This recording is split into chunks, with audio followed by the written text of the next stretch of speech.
warahmatullahi wabarakatuh. Masih bersama saya Nurul Fajri. Hari ini kita akan membahas tentang pengujian hipotesis. Nah, apa itu hipotesis? Nah, hipotesis merupakan jawaban sementara terhadap masalah yang masih bersifat praduga, sehingga masih harus dibuktikan kebenarannya. Artinya dugaan sementara pada saat ingin melakukan penelitian. Nah, terus ada istilah-istilah di dalam hipotesis. Salah satunya yaitu hipotesis statistik. Nah, jadi hipotesis statistik yaitu hipotesis yang dinyatakan dengan parameter suatu populasi. Nah, terus ada juga namanya uji hipotesis, yaitu suatu prosedur yang digunakan untuk menguji kevalidan hipotesis statistika suatu populasi dengan menggunakan data dari sampel populasi tersebut. Jadi dugaan sementara kita tadi masih harus dibuktikan kebenarannya dengan melakukan uji hipotesis. Oke. Nah, kita lanjut. Oke. Nah, pengujian hipotesis. Oke, ada yang namanya hipotesis nol atau sering dilambangkan dengan H0 dan juga hipotesis alternatif yang dilambangkan dengan HA. Nah, kita lihat dulu tentang hipotesis nol.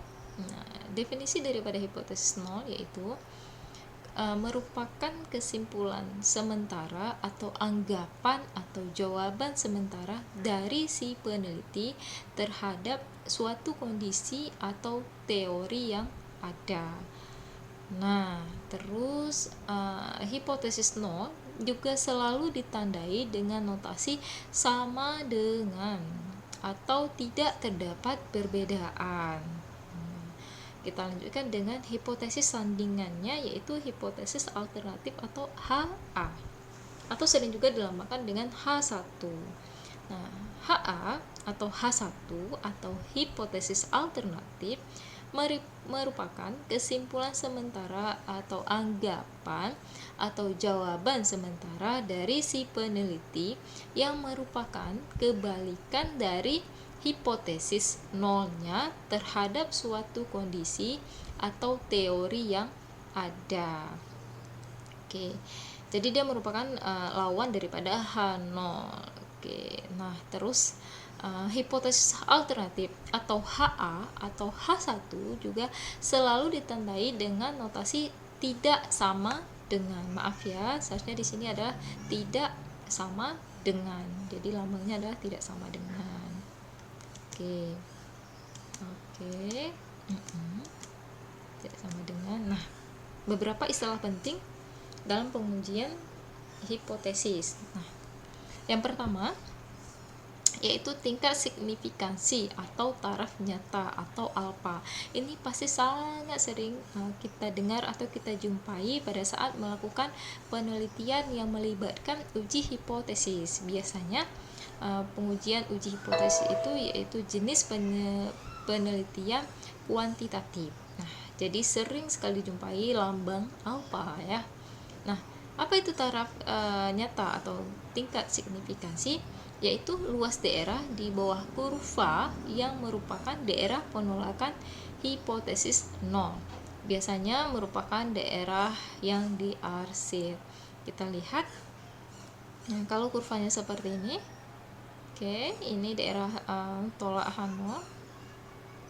Oke, inilah dia merupakan taraf nyatanya yaitu alfa ya. Ini sebelah kiri, ada juga sebelah kanan. Oke. Nah, ada juga istilah lain yaitu tingkat keyakinan atau tingkat kepercayaan, merupakan 1 dikurangi dengan nilai alfa, artinya sisa daripada bagian yang telah menolak H0. Di sini merupakan bagian tengah. Apa itu dia? Tingkat keyakinan atau tingkat kepercayaan yaitu luas daerah di bawah kurva yang merupakan daerah penerimaan hipotesis nolnya. Nah, di sini pada kurva yang merupakan tingkat kepercayaannya yaitu berada di tengah-tengah. Jadi di tengah-tengah ini merupakan area penerimaan untuk H0. Nah, dalam pelaksanaan pengujian hipotesis itu ada terbagi 3. Ada yang pertama 2 pihak, ada satu pihak bagian kiri dan satu pihak juga bagian kanan. Jadi ada 3. Kita bahas yang pertama yaitu uji hipotesis 2 pihak. Nah, yaitu apa? Yang dimaksud dengan uji hipotesis 2 pihak yaitu pernyataan hipotesis yang ditandai dengan tanda sama dengan dan tidak sama dengan. Jadi setelah muncul tanda sama dengan dan tidak sama dengan, maka itu dipastikan adalah pengujian hipotesis 2 pihak. Nah, lanjut bahasan yang kedua yaitu satu pihak, itu pihak kiri. Nah, ditandai dengan pernyataan hipotesis yang ditandai dengan tanda lebih dari sama dengan dan kurang dari.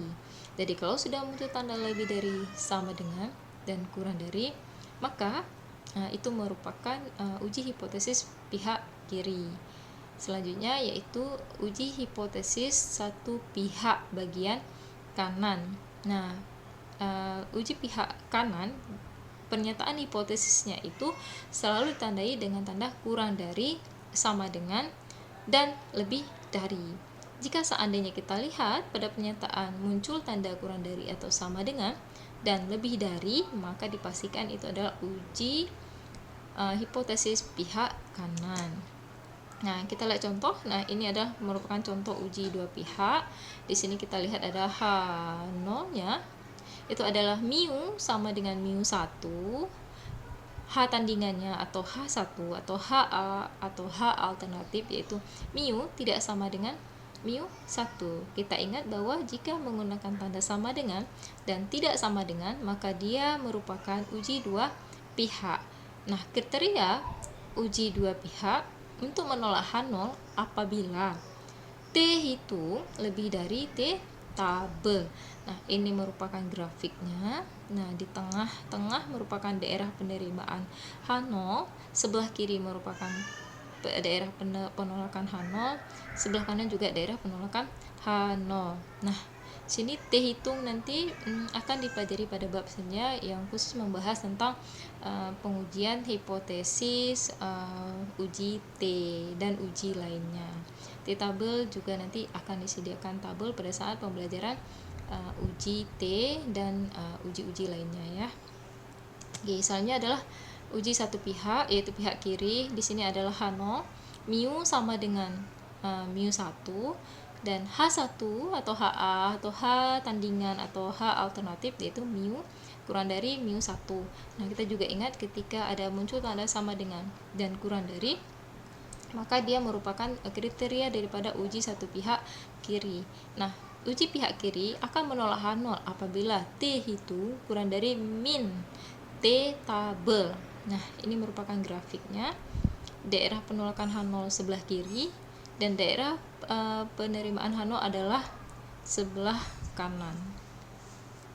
Oke, kita lanjut. Ini adalah uji satu pihak bagian kanan. Itu diketahui H0-nya sama dengan mu sama dengan mu1 dan HA atau H1 atau H alternatif yaitu mu lebih dari mu1. Kita ingat bahwa ketika muncul tanda sama dengan dan tanda lebih dari, maka dia merupakan ciri khas daripada uji satu pihak yaitu pihak kanan. Nah, dia akan menolak H0 apabila T hitungnya lebih dari T tabel. Maka ketika H0-nya ditolak, yaitu akan berada di pada kurva sebelah kanan. Nah, Nah, untuk untuk daerah penerimaan H0 itu ada sebelah kiri ya.